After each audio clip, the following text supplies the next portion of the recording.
What's up, guys and gals? Welcome back to the Nerd Castle. Today in the world of indie games, we're going to be fooling around with one of my favorite games on Steam. This tends to be one of the games that when people ask me what I like about indie gaming, this tends to be one of the first games that comes to mind because I think it perfectly embodies the sort of punk rock indie spirit that I feel like needs to exist inside of games. This is a title called Delta V, The Rings of Saturn. And it is a hard sci-fi mining simulator that seemingly bucks all trends and all expectations of a video game and kind of just goes its own way and does its own thing. And I think that's a tremendously brave thing because at the end of the day, it worked out for this title. This is one of those games that I think can hold its head up high next to games like Astronauts and whatnot, where it's a true work of passion, it's a work of art, and it's a game where there's a lot of things that are expected of a video game nowadays. What you'll notice is that as time has gone along, video games have very much become dopamine simulators.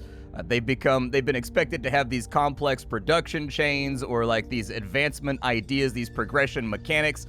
This is a game that sets all that aside and tries to make the perfect mining game in space, where there's not really progression. There's only sideways progression in a lot of ways in this title. You don't really do things better 12 hours after playing the game. You just do them in a more customized way that suits your style. And so if you've never seen this game before, it is a hard sci-fi mining simulator, like I said. And I'll be one of the first people to say that when it comes to space games, of which I'm a big fan, space simulators, I've never really understood the people that sign up to play those games and just mulch rocks all day long and then like bring them into their inventory and they don't engage in any kind of conflict. They don't engage in anything other than space trucking and mining.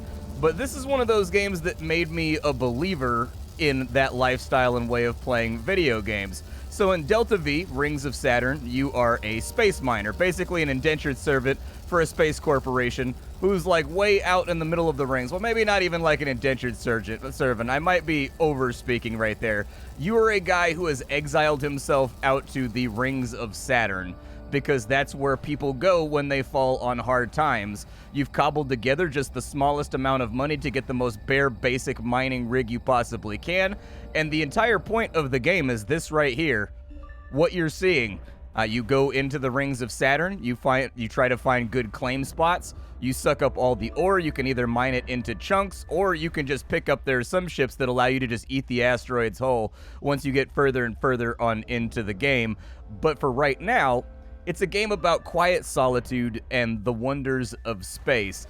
This is a game that's going to throw a lot of people for a loop because the expected things that are going to be here, like I think if you go into this game with an elite dangerous mindset where you want to make money so that you can get the next biggest ship, so that you can do bigger missions, so that you can make more money, and if you turn this game into a progression treadmill, I think you're probably going to have a bad time. But when it comes to games on Steam that almost entirely focus on mining, this is, in my opinion, my favorite one.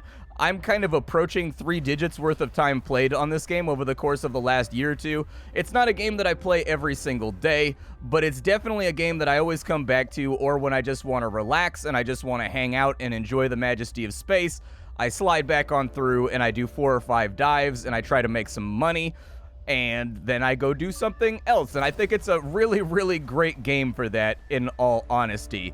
So for right now, if you wanted to get the game for yourself, it's not an early access. The game has been fully released, but the developer is still working on it. The developer is kind of an eclectic guy. All of his patch notes are effectively news broadcasts about things that are going on in the ring, and he has been adding new things, although sometimes it may be difficult to track down these new things because this game has mastered the idea of show, don't tell. But before we get too much farther on into the video, if you wanted to get this title, I can't recommend it highly enough for people that are fans of industrial space mining, people that are fans of things like immersive simulators, people that are fans of what are kind of lovingly called dad games, you know, things like Euro Truck Simulator and things of that nature.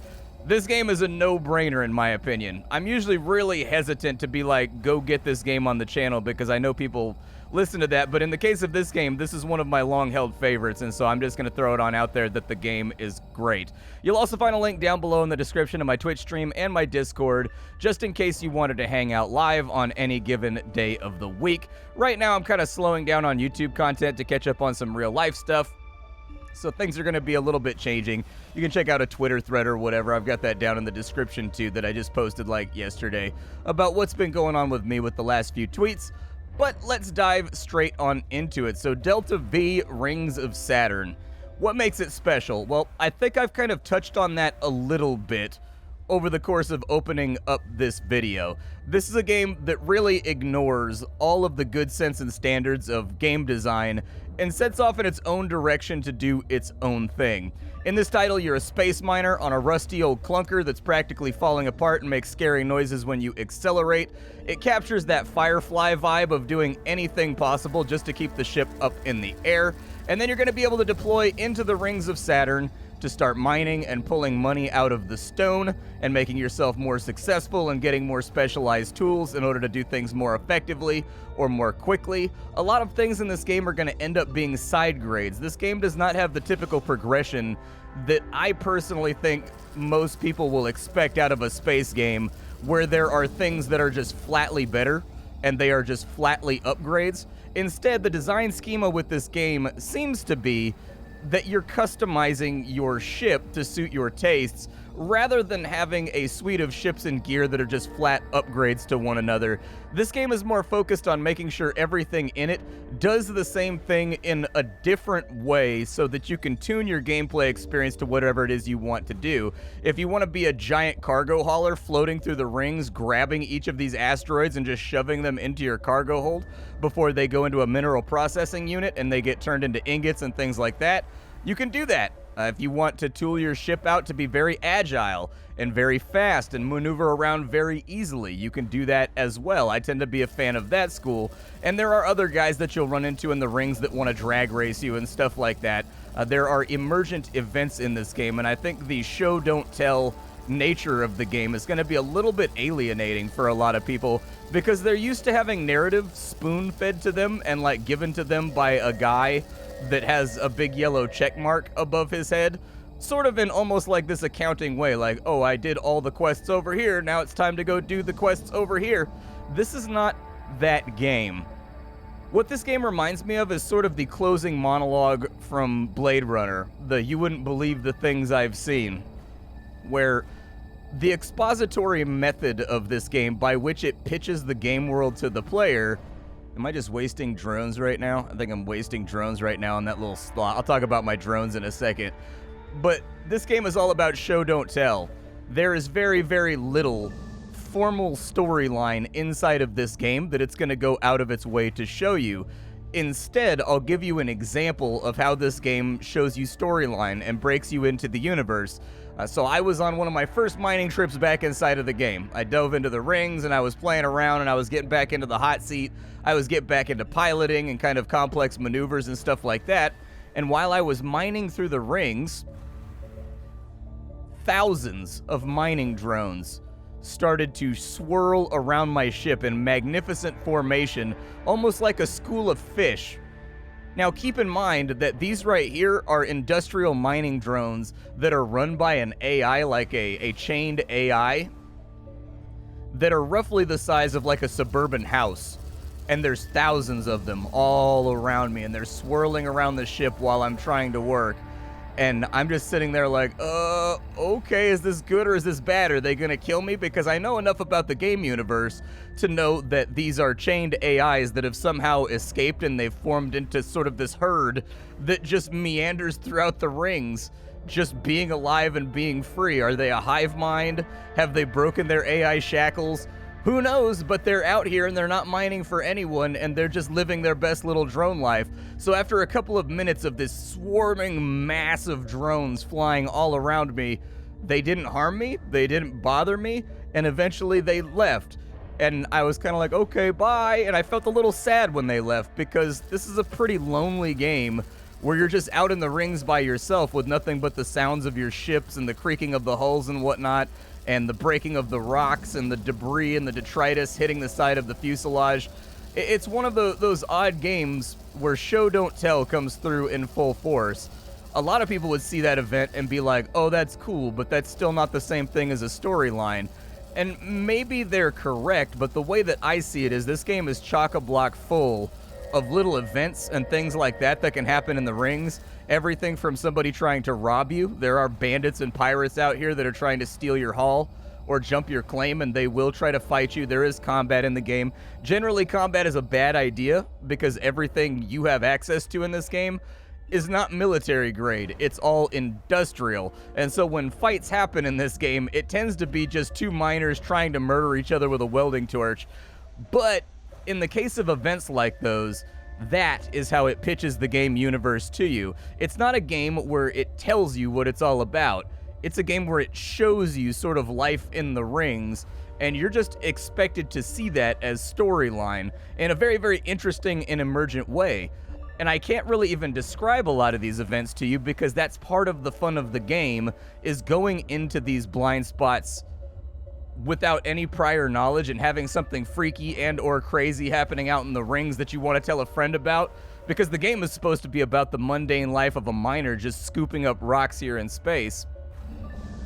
But there are these weird, strange little sort of sci-fi things that happen while you're out here that are drawn from a lot of different sources that make the game actually a master's class in telling a story of the area that you're in without actually having a single line of text or dialogue.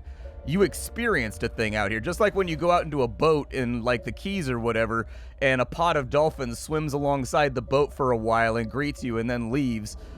You have experiences in this game.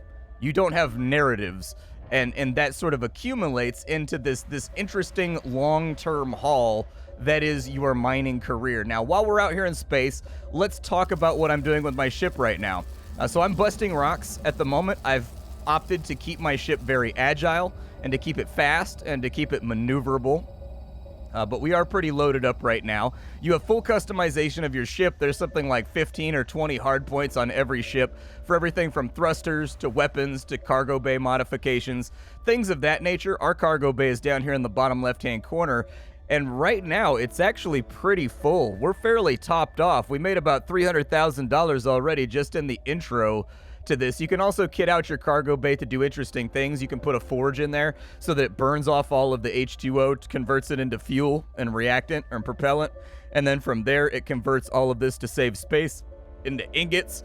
That's a cool thing to do, except that it's very power hungry, and then on top of that it has limited storage space for each mineral, which means you only really want to bring like a processing unit.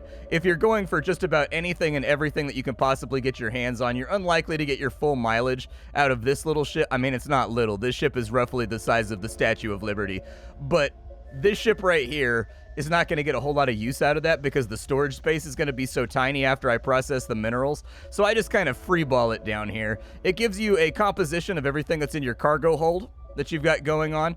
All measurements in this game and all instruments are going to be a little bit inaccurate, just like in real life. They're going to cycle a little bit, and you can see it doing that right there. And over time, you'll sort of develop a sixth sense for these numbers down here and where they're going to settle at, and that's part of you becoming a more experienced miner as well. On this left side, we've got the depth that we are into the rings right now. We're about 30 kilometers into Saturn's rings at the moment. It's a decent jump. It's not like a super deep jump, but it's definitely an experience jump. We haven't like made it to the Anki Gap or anything like that. You've got all of your flight precision instruments up here with your velocity, your acceleration, things like your bearing, your orientation. Usually these are not hugely relevant outside of velocity, but you can keep an eye on it. This right here is a LiDAR. If you've never seen a LiDAR before and you don't know how to operate a LiDAR is different from a radar.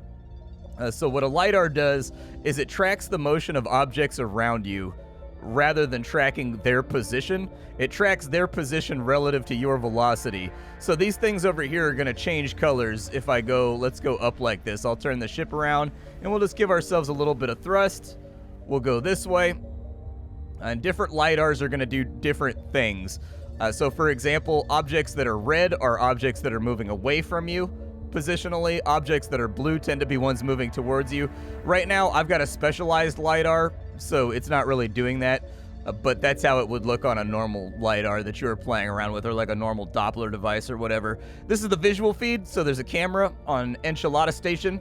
Enchilada Station watches every single miner's with an autonomous AI, and it's tracking your position. You'll see a little white flash on this visual feed. That's where we're at, and if we see another white flash around us anywhere, that means another person or large object is near us, and that can be a good thing or it can be a bad thing depending on what you're trying to do in the rings. It could be pirates, it could be anything, but once you're inside the rings, this is lawless. There is no law in this game. Anybody can do whatever they want whenever they want once they're inside the rings, so make sure that you check your 6. Over here, this is a display of every single hardpoint on my ship that has been equipped with various things. Everything from my excavator, which is this little mouth unit right here that I can open and close to swallow rocks. We've got the adrenaline booster, which is our pilot's ability. We've got our engine, which is that BWM right there. We've got all of our rotational RCS system thrusters, which are what allow us to do things like this right here, just in case that's what you're into. Be careful with that, though. I'm very, very agile. I can actually tear my ship apart by turning too fast. We've also got microwave emitters. You can see that. That's the purple beam right there. And then I've got a mining laser, which is the blue beam that you'll see hitting that rock right there, and the gas cloud that comes out around it when I shoot it. Normally the laser's invisible. You can only see it if it's crossing a filament, so something like a fog or like a dust cloud or something like that. I've also got tug drones. You may have seen little sparkles coming off of my ship. The little sparkles coming off of my ship are autonomous nano drones. They go out and they slow down all the rock chunks, and they slow down things so that I don't have to chase them down all throughout the rings, because my experience is 95% of the damage that you're going to take in this game is going to come exclusively from you diving super hard after a valuable rock through a dangerous area. And so being able to slow them down so that they're easier to catch was a big focus for me very, very early on in the game. Over here we got a nice chunk of tungsten. So every time we mine out a rock, we have a geologist on board. You do have crew and crew management in this game, and your crew will have little requests and little sort of narratives and quests that they'll want you to do for them. If you want them to stay on your crew, they'll ask you for favors, and they'll want you to... Yeah, dude, our cargo bay is so full right now that I can't even close the beak on my ship.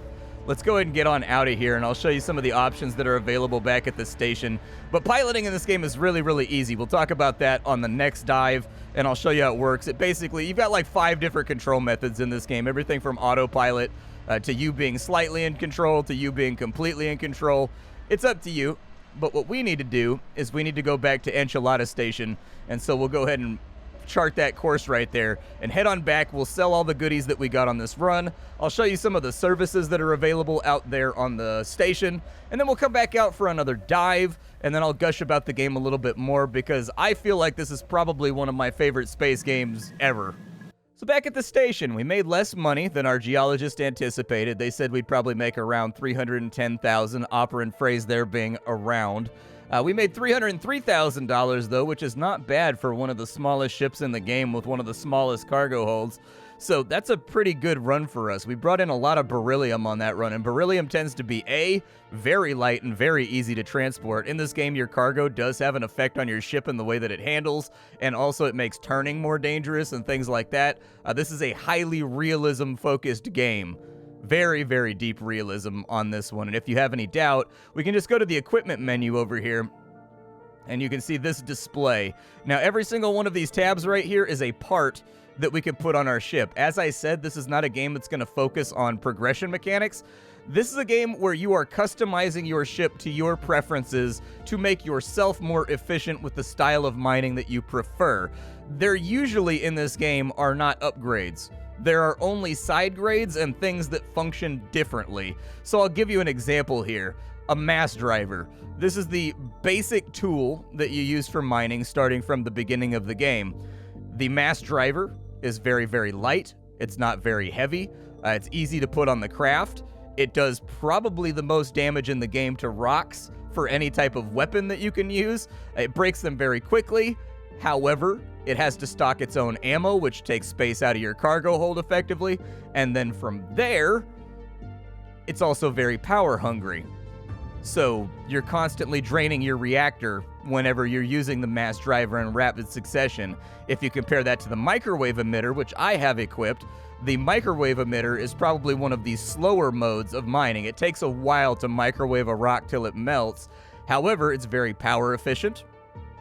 It doesn't weigh that much compared to a lot of other things. And it's not really a terrible support weapon if you end up getting yourself into a scrap. It's very, very slow at mining. And everything in the game is kind of like this, and you've just got to try things until you find what you like and you develop your play style for mining out inside the rings.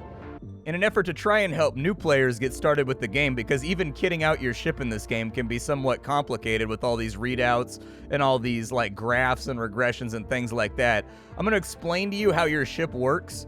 So the core of your ship is going to be your reactor core. These are just uranium fuel rods that generate heat, that turn a steam turbine, that create electricity, which is then used to burn off propellant, and is then also used to fill up your ultracapacitor so that you have power supply for all of the objects and devices and things on your ship. So I have a quite large fuel rod on this ship. It takes up a lot of mass, but I need lots of electricity because I'm running lasers and microwaves. From there, we have our main propulsion. This burns propellant in order to make us go forwards and backwards. That's all that does right there. Is it the engine? It determines how good we are forwards and backwards relative to the nose and I guess the ass of the ship. From there, you'll have different engines that are more or less fuel efficient. This one right here is not very, so this is semi-fuel efficient, but it's got a good transit time. So this is how much fuel you have in kilograms. This right here is how much fuel you need to get back to the station. You don't want these two things to touch. If so, it starts to take a longer amount of time for you to get back to the station. 12 hours if we've got requisite fuel, but this number can go up to a very, very high number if you get ahead of yourself and you burn off way too much fuel, because effectively you burn off a little bit of fuel and then you just have to drift back to the station without being able to accelerate. Transit time matters because you have crew on your ship and you have to pay them. I think either weekly or monthly. I don't remember how frequently I have to pay them. And so if you spend 6 days getting back to the station, you just made yourself less efficient because you paid these guys for all of their time on the ship while you were there. And so that's why you don't want those two numbers to touch. Delta V is just change in velocity. For all intents and purposes, you can just call this acceleration. This is a number that represents how good you are at turning and how easily the ship gets into motion. You want this number to be lower if you want to be more agile. You want it to be higher if you don't care about that. I've got nano drone components in here. That's the ammunition for the drones I was showing you that were slowing down rocks. We've got our total ship mass, which is directly related to Delta V. And then you've got all of your various power stats. You can simulate all of this stuff by clicking on any object, and then you can run it through a simulation if you want. Through the Minding virtual flight service right here. You can temporarily equip an object and basically rent it out inside virtual space to see if you like the way that it feels or the way that it flies. But for right now, I'm feeling kind of thirsty for a new ship, man. I've got about 1.5 mil saved up, which should be more than enough to get myself into a rad vessel. It just kind of depends what we want to do. There are a number of ships in this game. They all have different focuses. Like I said, most things in this game are not going to be upgrades. They're going to be side grades. Don't make the mistake of thinking because a ship is larger, it's going to be better. It's just going to do something different while doing the same task out here in space. There's not anything in here that I'm super psyched about purchasing. We do have some Mitsudayas in here that are pretty nice that will double our cargo capacity. They still have different hard points, so these are going to be drone-focused ships right here. This one, the front end, is looking a little bit mangy, man. The front end's, yeah, I was going to say, this thing's kind of like busted up a little bit. No wonder it's on discount. This one's in much better shape right here. And it's already got 2 microwave emitters on it. I'll probably swap it on out, but let's buy this guy. And having now purchased that ship, we need to tack it out. So if you go to your fleet over here, you can't have multiple ships. However, they don't fly with you. I'm hoping that gets added as a feature at some point where you can take multiple ships out and you can kind of give them orders RTS style and be like, okay, go look for this specifically, start mining rocks, and you can bring your fleet back and just pay the extra costs for like docking and things like that. It's already swapped us over to the Zealous Explorer. We don't have a ton of money to spend at the moment. I'm going to throw a mining laser on here because I very much prefer the mining laser for when I'm trying to get the job done. So the mining laser is on there. I'll probably sell my old ship to make $1 million because it's going to cost us to tack this guy out. I don't even know what he's doing here. Our left drone mount, we're probably going to want to have tug drones on there. So I'll throw in some tug drones. We're going to need ammo for those tug drones, and I'll go with an industrial supply because I find that the basic supply runs out a little bit too fast. For RCSs, it looks like they've already got the RCSs on here that I prefer, I think. I'm going to swap out into this HUD right here because I prefer that HUD. As far as our sensors go, we've already got the LiDAR on there, so that's all good. As far as recon craft go, I'm going to put a gravimetric drone on it so that I can measure the relative density of objects around me to figure out areas where there's the most ore. I'll probably put the BWM back on here, but it's saying that we're going to have temperature control problems if we run the BWM, so that means that we'll more than likely want to upgrade to a 12x rod right there. It's saying the 12x rod is still not good enough, so we may need to go even larger because this is a bigger ship.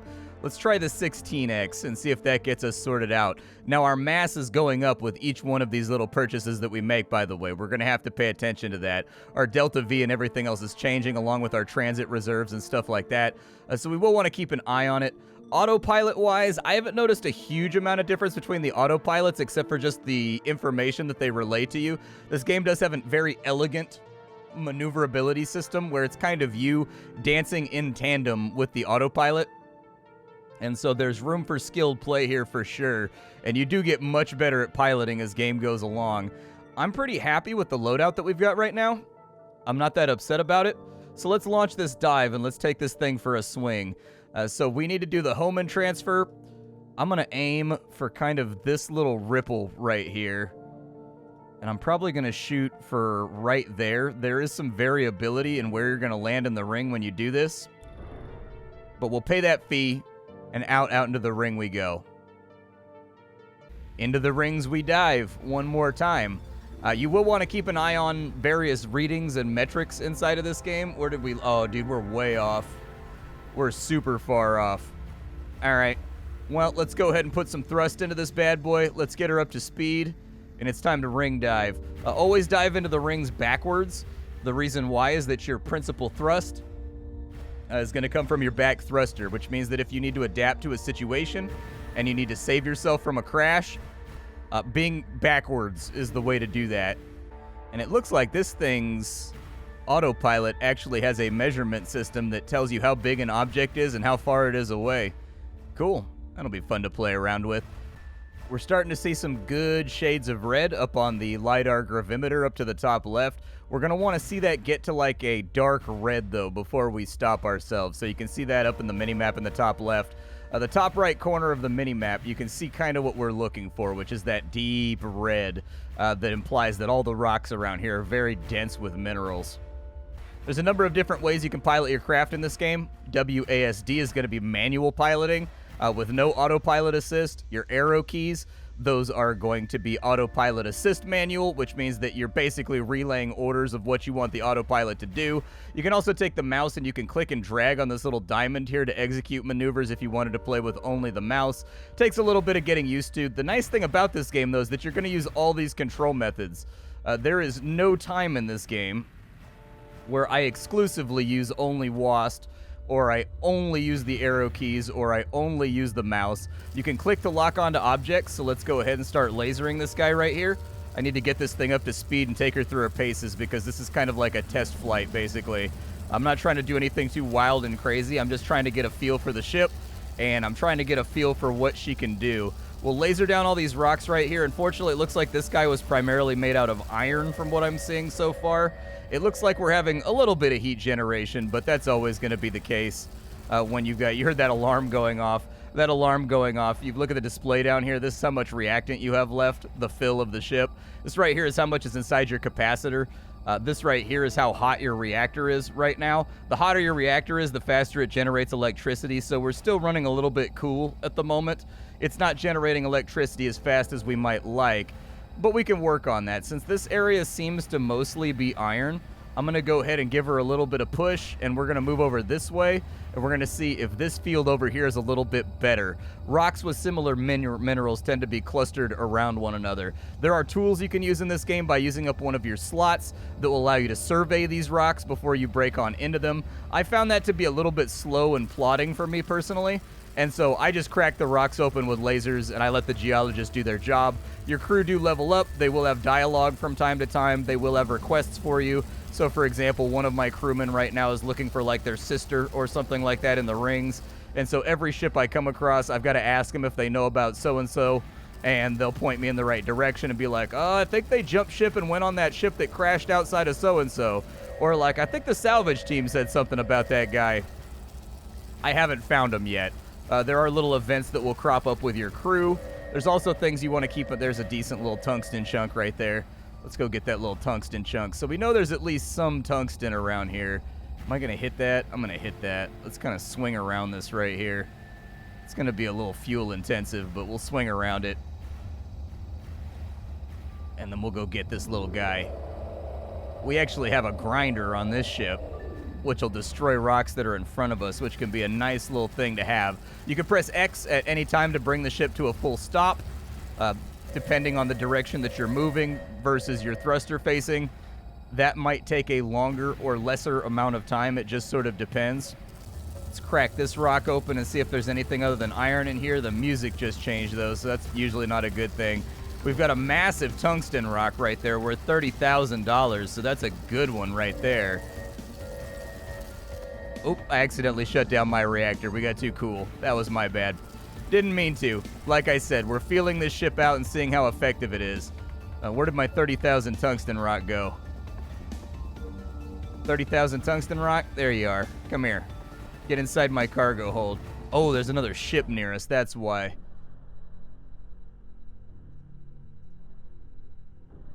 Well, there's something near us, but it's not coming up. Normally, there's a hail frequency tab right here if there's anything near you. The hail frequency tab is not here, so I don't know what's near us right now. But something is near us. Okay, we're going to keep our head on a swivel on this one, because I don't honestly know what might be in the area. Nice reactor. How much does it take to repair it when it's full of holes? We're going to want to, like, square off with this guy. And it looks like he's a pirate. What do you want? 10 grand's a lot cheaper than the repairs you're going to need after I'm done with you. Nah. I'm going to enjoy this. Not as much as I'm going to enjoy this, sir. Let's go ahead and fan him down real fast. He's shooting at us.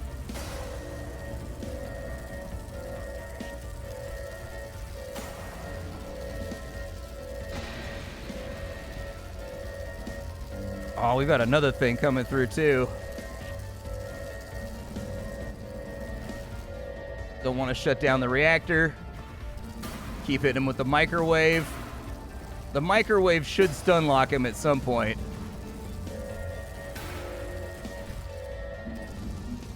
Keep firing. He's shut down. Okay. So now what we're going to want to do is let's fire up the thrusters. Let's keep him microwaved.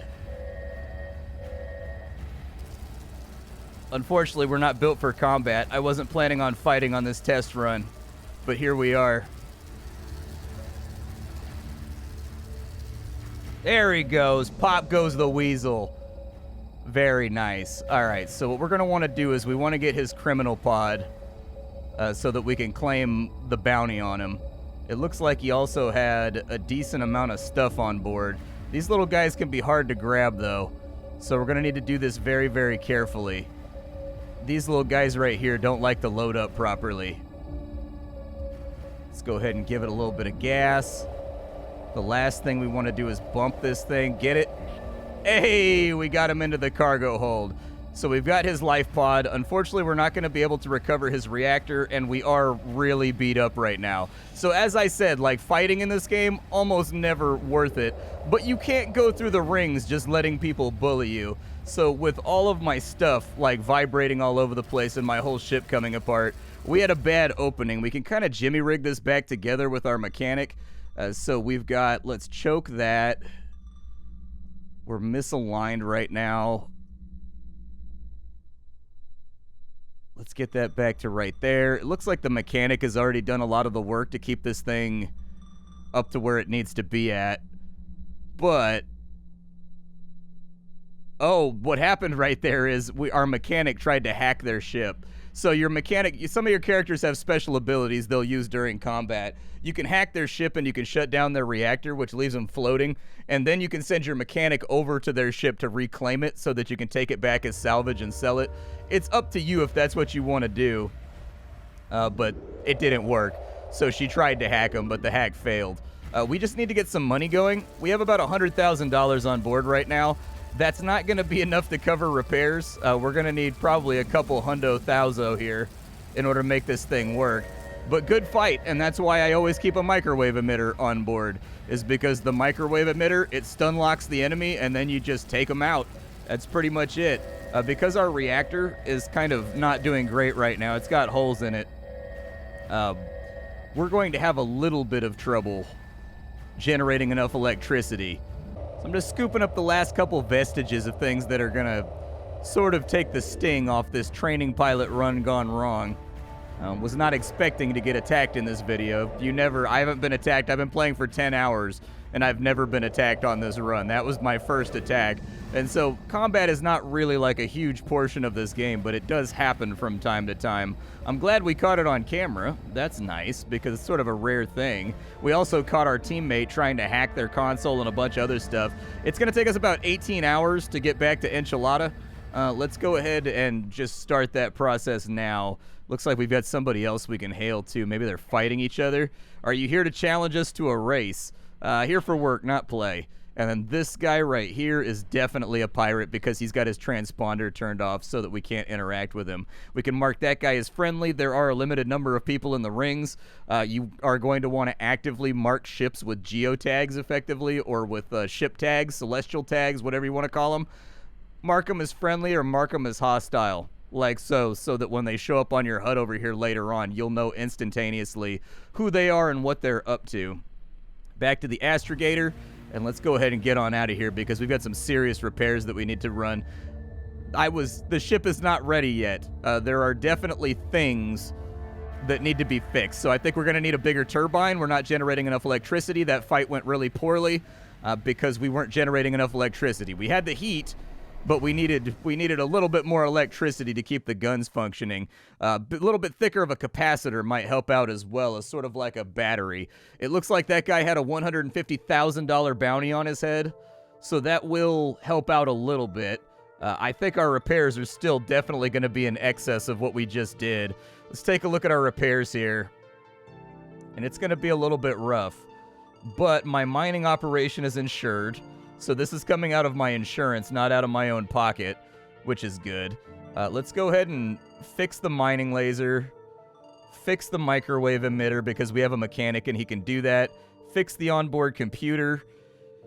The reactor's fixable, so we'll go ahead and fix that as well. It doesn't look like a thing that needs to be swapped out. It's going to take 4 days for these repairs to get done, so we are going to have to kind of hang out for a little bit before we can go back out into the ring, but that's okay because there's things I'm going to swap out here. Largely to say, we have a twin turbine in here. If I put a military grade, what's that going to do for me? It increases our ship mass, but our delta V weirdly goes down. Let's upgrade the fuel rod, I guess. We'll make it a little bit bigger. I think we're going to need a tad more fuel, too. I wasn't able to stay in as long as I would have liked, so upgrading the propellant tank here might not be a bad idea. It's going to mess with our delta V a little bit, and it's going to make us real heavy. We're going to lose some agility, but we're turning so fast anyways that the ship's coming apart while we're turning, so it may be a good idea actually to put a couple fishing weights on this thing just to weigh it in our own favor. I should probably go into the tuning menu at some point. I don't want to scare people off though, but in the tuning menu I can force my reactor to run a little bit hotter because we had bad heat generation keeping our battery refilled during that last fight, and it was actually a big liability. So we can force the reactor to do that as well. I think I'm also going to take the cargo bay, and we're probably going to install baffles so that things can't come out of my mouth if I change directions too fast. That way, once it's in the cargo bay, it stays in the cargo bay. But that's Delta V. I can't speak highly enough of this game. I think this game is utterly fantastic. I think it's one of the best mining games on Steam by a significant margin. I think the game is very enjoyable if you're into these kind of hard sci-fi simulators. that allow you to just take part in your own destiny. There's loads of fun things to run into out in space. I think it's time for the game to get a little bit more variety. That would be my only thing, is that I'd like to see core mining added on in with like a gravimetry minigame. I'd like to see ice mining added on in that has its own steps that are completely distinct from just mining asteroids. I think it's time that they start giving you, like, so the game seems to really hang its hat on, but it seems to hang its hat on the idea of different, not better. It's time for that different to get into the mining process as well, but there are claim beacons. There are things you can do in this game to stake out claims and kind of like take over areas. You will make friends, you will make enemies, as we just made a minute ago. Thank God the guy had a good bounty on his head, because if he hadn't had a good bounty on his head, that probably would have been a wash. It's going to take... Hey, she's not coming apart now. Good. She's not making the nasty creaky noise when I rotate her. Very, very nice. But this is Delta V. I think it takes a lot of bravery for a developer to buck all industry trends and all industry expectations and make something that is unique. If every game that I played on a daily basis was like this game, I would be the happiest camper on Earth. This is the original stuff that I got into indie games for. This is it right here. This is it, looking you right in the eye. I don't want another tired roguelite with cards in it. I don't want another platformer Metroidvania. Like, all of those things, completely no interest to me. This right here, games like this, games like Astronauts, games like Mech Engineers, games like The Bloodline, games that are really playing around with the fringes of what is expected and what is part of game design are the things that I tend to enjoy the most. And so obviously I fully expect nobody to see this video, because every time I'm amped up about something, it lands with a resounding meh from the general community. And it's always kind of the stuff that I'm not super amped about that goes crazy viral. But I can't recommend this game highly enough if you enjoy space mining, if you enjoy space games. This, in my opinion, is kind of a must-own. It's not for everybody, but if it strikes your niche, this is going to be one of those games that'll eat up some serious time as you move your way up the mining hierarchy. My name is Splattercat. This is Delta V. I will see you all later. Just absolutely love the punk rock sort of I don't give a shit attitude that this game has towards expectations. It's great stuff. I'll see y'all next time.